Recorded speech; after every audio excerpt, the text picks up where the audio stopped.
మనుషులు మర్చిపోయారు. ఎలాగో చుట్టాలు, రక్త సంబంధాలు, బంధుమిత్రులు, స్నేహితులు మర్చిపోయినారు. చివరికి యేసయ్యా నీవే ఉంటే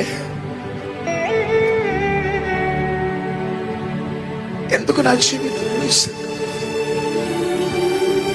నీవే నన్ను చూస్తూ ఉంటే నేను ఎందుకు ఇది అనుభవించాను?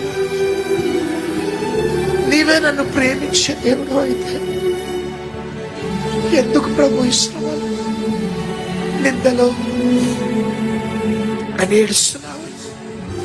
సహోదరి, ఈరోజు ప్రభు నీతోనే మాట్లాడబోతున్నాడు.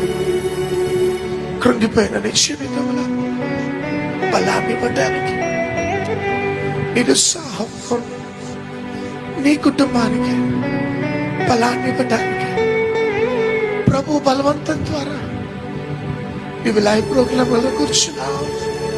భయపడకో.